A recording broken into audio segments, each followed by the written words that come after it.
girls are low-key maybe more of cheaters than guys. Oh yeah, no, 100%. Tell me about some annoying moments with other TikTokers or some TikTokers that like aren't who they actually are on camera. Oh my god. Let's name drop some people. Let's start some drama. You're gone, I just gotta accept that now.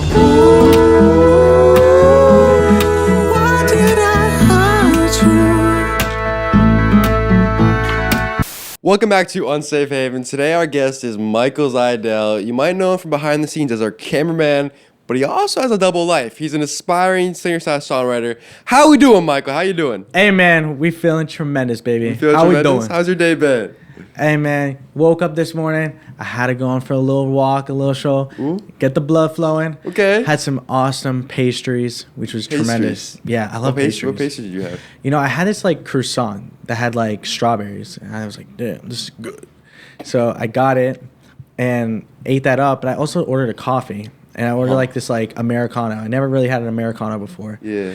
And so she comes out with this like little like coffee thing, like that big. I was like, where's all like the cream, sugar, milk, all that stuff? Yeah. None of that. You're just supposed to like drink it straight up, and it was good. It got me energized. Are you feeling livid right now? Hey man, You feeling ready for the pod? we're ready, baby. We're ready. Come on, baby. How we doing? We made you skip the gym for this, right? I did skip the gym, but we're gonna hit it later. I called him pretty last minute. We're actually filming 2 pods today. This is like a big film day. Nice. But what's going on with the outfit? You're all fitted up for this. Hey man, you know we had to bust a little fit for the pod. We I got feel a nice like green overall. in elementary school, I would like try to get those cool jackets over. I felt so cool. I bet you feel pretty cool right now though. You got the reins, the jacket, the chain hanging out. You're Hey, ready. You're ready. Hey, Hollywood. You're Hollywood? I'm not really Hollywood, but maybe soon. Are you the biggest upcoming singer of the generation? I would love to be. Are you that. next Elvis Presley? You know, a lot of people, you know, they like, what's up with the hair? You're like inspired by Elvis? I mean, Yeah. I love Elvis, you know. But I'll tell you something about Elvis, which is crazy to come up to my mind. I live with an autistic kid. I go to university, I live with an autistic kid. And so I'm watching him by the pool. You know, he's swimming around, just keeping an eye on him, making sure everything's all right. Because there's a lot of people by the pool on a Saturday afternoon. Mm-hmm. You know, we live in Florida, etc. Yeah, for sure. So I'm watching him. People are throwing the football, and they're like, hey, yo, Elvis, catch this football. So they're just calling me Elvis by the pool. So the whole day, everyone's calling me Elvis. I'm just like, oh, my God. Yeah. But now I don't even know. I just like my hair like this. What did the autistic kid have to do with that? I was just watching him by the pool. That's it. I was just making sure he was. That was such an unnecessary detail. Yeah, I mean, because everyone thought like I was his dad or whatever. Oh, by the okay. pool, so they're like, hey, yo, Elvis. Okay, gotcha. Yeah, gotcha. so they call But him I want to touch on your singing a little bit later. I want to talk about your old TikToks because that's like where you first found social media. You first found your whole friend group. Yeah. Take me back to 2019. Who were you? What were you up to? What were you doing? Wow. So I was transitioning from high school to university. Mm-hmm. And going back to high school, I was friends with Musical.ly people that are big on the Musical.ly app. Do you guys even know what Musical.ly is? Yeah, Musical.ly, that ancient app. But Dude, that's so old. I mean, it's not even existing anymore. But I was friends with Mark Thomas and Blake Gray, and I was actually fifth wheeling with them. They would go on double dates, and I'm there like fifth wheeling. Actually? Yeah, it was insane. Like, it was just so strange. Like, they'd be like, you know, mingling with each other, and I'd just be there like, you know, the Do you still talk to them? I'm very good friends with Mark Thomas. Blake Gray, I don't really speak to that much anymore, but Gotcha. he's still awesome dude. You know, when we run into each other in LA, like, he's super cool. Yeah. But so we're kind of fifth wheeling, et cetera, et cetera. I start university, and so I was like, oh, you know, maybe I'll start posting, you know, silly TikToks. So it was like that cringe 2019 stuff. Like, Oh, he was definitely cringe. oh man, I mean, I just do not go back there. I mean, you can scroll pretty far down and find some crazy stuff, but yeah. So I started doing all those cringe videos just for fun and, you know, all that. Mm-hmm. And then my buddies, they always go on this tour every summer, and they're like, hey, The Boys of Summer tour? Boys of Summer Tour. I remember hearing about that. That's some OG stuff. Yeah, I mean, there is some crazy stories that happen, especially with Yeah. all these events like playlists and all of these other events. But they ended up inviting me to their very first one of their events for the weekend called Winter Lights Orlando. And I was like, dude, this would be sick. I would love to sing in front of, you know, a big crowd, because I never sang in front of anyone in general. So I was Were like, you a singer freaking at out. that time? Like, were you singing, or were you practicing singing, or like, did you want to be a singer? No, it was so weird. Like, I was just like singing in the car, you know, for fun or anything crazy. And I was like, wow, this would be insane to do just for the fun of it. And then like I was like practicing, like I think I had like a month and a half to like decide like what 3 songs I was gonna sing and like really just routine it. And I was like nervous all the time. Yeah. And so when I fast forward, we're at the event, and all these people are like, "Oh my god!" Like, because what happened was you would sing first, and all like the games in between with all like the other influencers, and afterwards would be the meet and greet. And so you had a Michael Zidell meet and greet. There was a meet and greet afterwards. So it was insane. I mean, it was like people are like coming, paying money to see me, but I had no following. I was just like very fortunate, very lucky to be there. Yeah. So I get up there and I'm singing. When I go through the set, afterwards I literally break down. Nobody knows this, but like I like go in the back room and I'm just like in the corner with my eyes shut, and I'm like, I didn't know what to think, because like that was just such a huge thing. I can't believe I like sang in front of, I think it was like 1,100 people. It was nuts. Sheesh. Yeah, so it was crazy from there. And then afterwards we'd get in the meet and greet line and everyone would like come around and take pics. And I was like, oh my god, why are these people like my singing? It's so weird. I just took a final like the day before. I was like, university finals, and then doing that was just absolutely surreal. And so you decided you wanted to sing after that. Oh, That's yeah. like what really kickstarted the whole singing career. Most definitely. I was like, wow, people like this. Like, I might as well go forward with it. Keep posting online, learning how to sing and learning music, because I was just singing covers at the time. Yeah. I didn't know like who I was like as an artist or as like a songwriter or anything. Wait, so at that time, were you doing like your backstory? He used to do these videos with Mackenzie Soul. You guys might know him. Is that when were you doing that with Mackenzie Soul back then, or is that before that? That's before. So I went through 2 more events, the TikToker conventions, as you may call them, and went through playlists, and COVID hit. COVID hit. I had all these, I was in university, but there was masks. It was like the lockdown stuff, so I didn't like that down here in Florida. I actually liked it because that's how I kind of found my whole thing, because I went viral on TikTok from taking my mask off in the school bathroom after COVID. So that's funny. So it's like we had different experiences there, but keep going. No, it was just different for like a normal life, like trying to go to school and educate. But yeah, so I didn't like it. I was just like stuck in my dorm, etc. So I ended up, he was like, Mackenzie calls me up and we're friends. We're talking all the time. He's like, yo, just come out here and live with me. I was like, sick. Like, that would be so cool. So I go out there, fly out there, and I stay there. And I'm just I stay there for a year and a half. Wow. Where was this? Las Vegas. Las Vegas. Las Vegas, baby. The home of the casinos. Yeah. Did you take a gap year? No, I didn't really take classes, so I kind of just like was just focusing on social media and stuff like that. So, but you were still enrolled in college. Yeah, gotcha. So I was like taking it was like 1 class or 2 classes or something like that. It was very basic, so I had a lot of time to do online stuff, and really I was just helping out with him and just having fun. So like one of our first videos, like I think the 3rd or 4th video, I was like, dude, let me hit you with the fridge, because he was already doing these prank videos with his mom before and just like pranking her and her getting like a freak reaction. And I was like, well, let me just hit you with the fridge. Like, is that like too aggressive? Didn't. 100 million views first day. 100 million is a lot of views. Nuts. I mean, I think it got like 10 million views like the first hour, and we're like freaking out. And then TikTok bans it. They get rid of it. Yeah. No way. And then like we like appealed it, and it came back in like 30 minutes, and it's like still going up like 15, 20 mil. We're like, oh my god, this is crazy. So we ran with it, and noticeably I keep hitting him with the fridge for like 5 straight months, posting at the same time and like same style content, but just like a little different. And we did that for 5 months and went from 5 to 10 mil in 5 months. Yeah, that's absurd growth. I've gone from 1 follower to 1.5 mil in 4 years. Yeah. So it's been a grind. But in the last year, I've grown a mil. It's really about consistency, dude. I've been posting 2 times a day, every single day for over a year. And that's where I really grew on social media. So it's all about consistency. And it seems like you guys had like 5 months of just strong consistency. Oh, yeah. And that's the thing. Like, you have to be consistent. And anything in life, honestly. It's not just like social media. It's not just business. Working out, relationships. Consistency is key. That's the number one thing. Oh, 100%. Consistency every day, all day. If you're going to go to the gym every day, you're going to get better. Yeah. If you go, to the swim laps in the pool every day, you're going to be a great swimmer. So exactly. So when you were in Las Vegas, I'm sure you met a lot of TikTokers. I'm sure you traveled around too. You weren't just in Las Vegas the entire time filming. You were filming all over the place. I know you've been to LA a few times. Tell me about some annoying moments with other TikTokers or some TikTokers that are like, aren't who they actually are on camera. Let's name drop some people. Let's start some drama. Oh my god. Let's see here. Who can I name drop right now? That's someone that's just not a good, genuine. I don't like people that are not genuine. Yeah. There are people that they have an online presence, but they're nice in a different way offline. Yeah. And then people there's a lot of people in these snakes.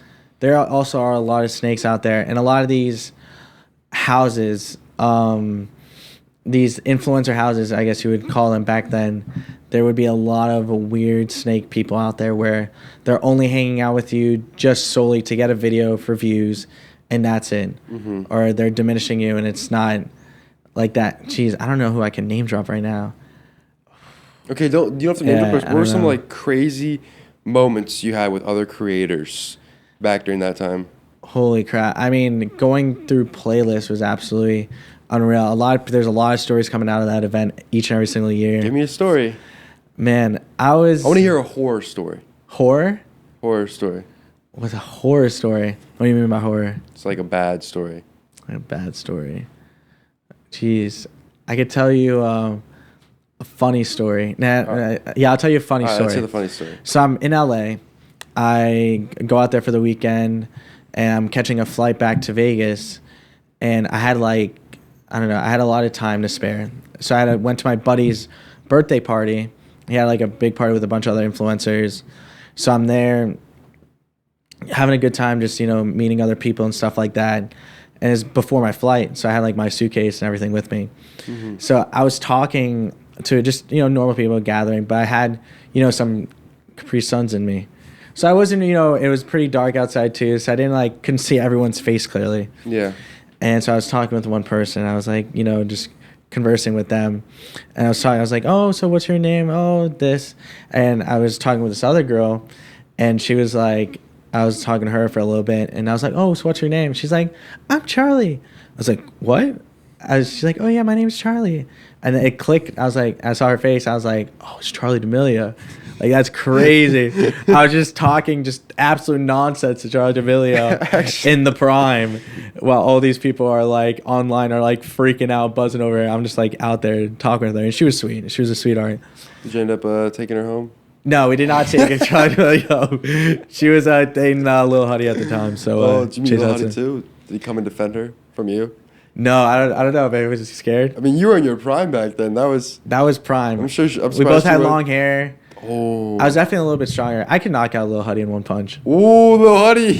Yeah, I could. Oh, I think he's getting mad just you saying that because I think he refers to himself as Huddy now. He's not Lil Huddy. He grew up. He's still Lil. He's still Lil? Lil boy. Oh. Yeah. Have you ever talked to him? Not really. He's one of those TikTokers that went into music, kind of like what you're doing. Yeah. Do you look at those other TikTokers that go into music and you're like, that's cringy, or you respect that?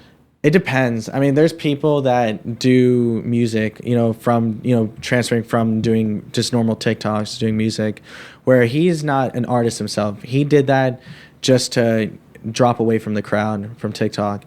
He doesn't write his own music or anything like that. So, I don't really, admire that. I admire individuals that kind of write their own music or they take that creative process and really enjoy it. Whoa, but you don't even make your own beats. I don't make my own. No, I do.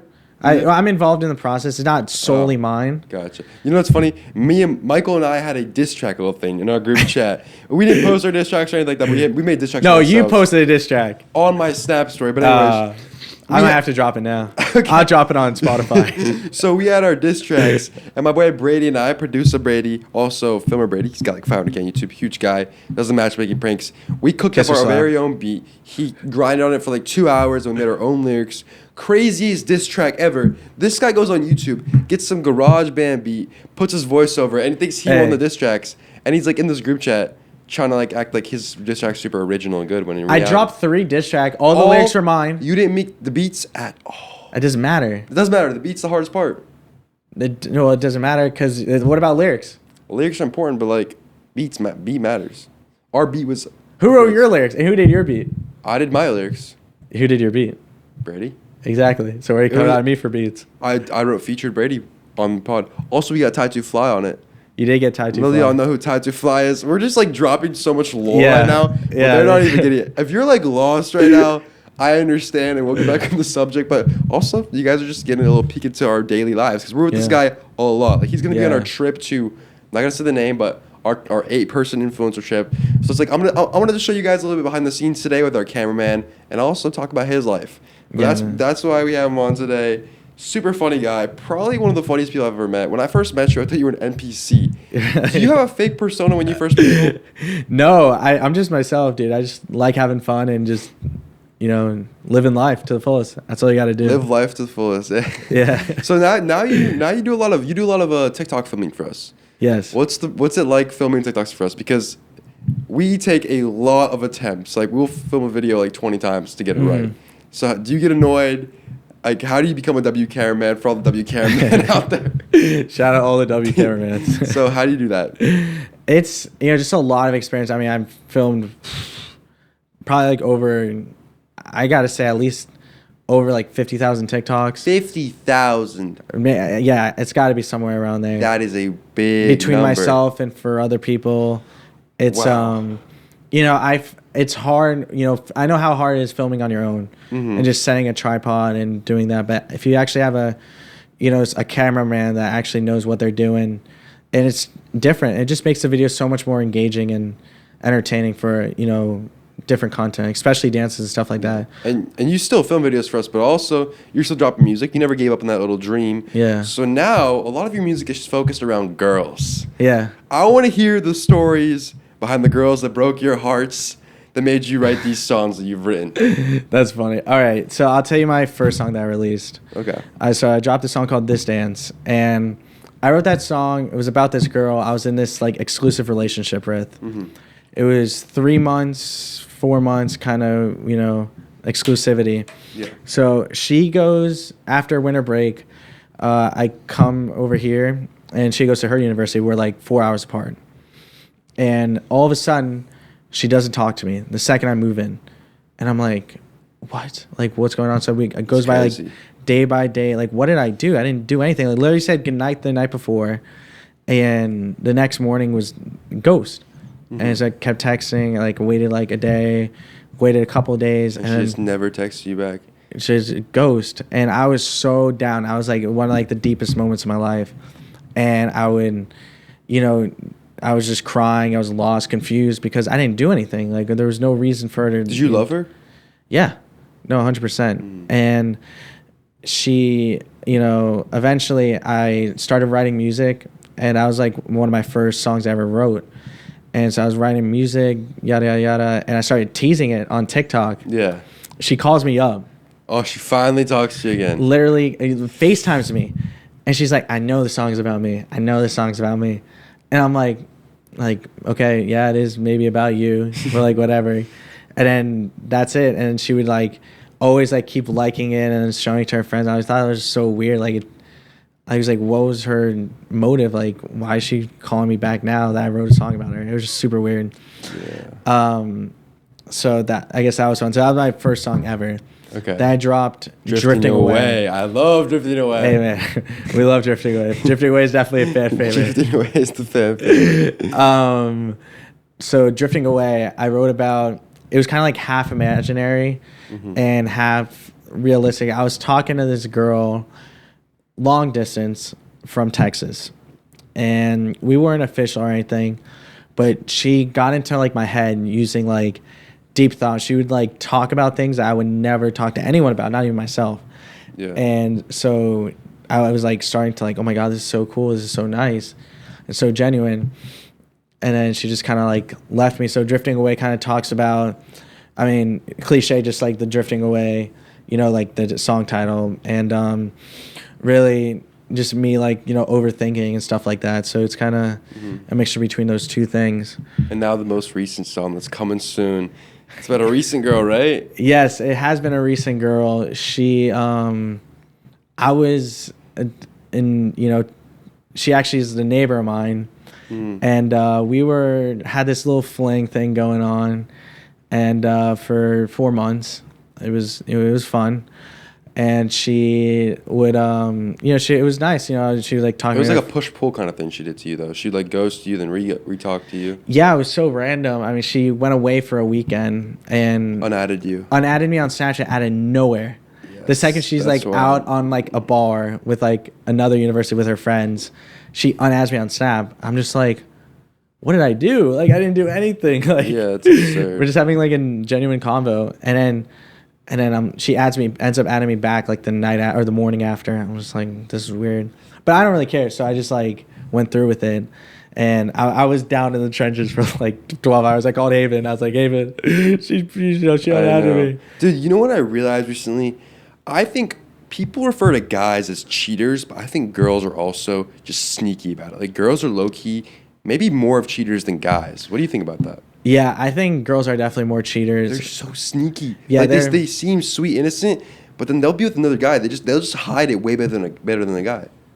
Oh yeah, no, 100%. And that's the thing. We're like, it goes for both sides, of course, right? For sure, there's bad people on both sides. Yeah, I'm saying, but the stigma around guys being the cheaters, I think that's slowly, in my head at least, changing completely. 100%. I'll tell you something. My roommate, he just broke up with his girlfriend for 2 years, and we all went out to the same, bar for the next day, and so that night, we're sitting down and we see her talking to another guy, and this is 4 hours after they break up. Little to know that they hung out the week before, and she was at his house and sleeping in her bed 4 hours after the relationship, which is absolutely insane. No, girls did. It's gross what some girls be doing. Yeah, so like girls, like, it's great, you could break up a relationship and, of course you could talk with other people, but 4 days after, or not 4 days, 4 hours after, you're already making out with another guy. I mean, how insane is that? That's awful. So the next day, they're both in the gym. They talk with each other, or the guy talks with the girl, and the girl's like, "Who are you? Get away from me!" and starts freaking out. Like, why are you doing this? Like, acting like you're a stranger. And so, No way. I think, if you're breaking up a relationship, it's understandable that you don't want to talk to another individual. Yeah. But just pretending like there's a stranger and, they're like scary is ridiculous. No, that's absolutely absurd. Like, I don't even get how someone can do that after a 2-year-long relationship. Yeah. It's scary how mean some people are, for sure. But all right, let's get off the sad side. Let's get into everyone's favorite segment, the singing segment. And today, we have a singer/songwriter. Yeah. We're gonna have Michael Zidell sing one of his songs, "Drifting Away." Should we sing "Drifting Away"? We're gonna sing "Drifting Away." All right, ready? This is the actual artist himself singing his own song, guys. Live performance, no auto-tune. Didn't even know I was going to do this. Voice is pretty dry, but we're going to run with it. All right, let's go. Let's get it. All right. Drifting away from me. I'm lying awake, but it's so hard to sleep. And I overthink, so I go pour drying. You're gone, I just gotta accept that now.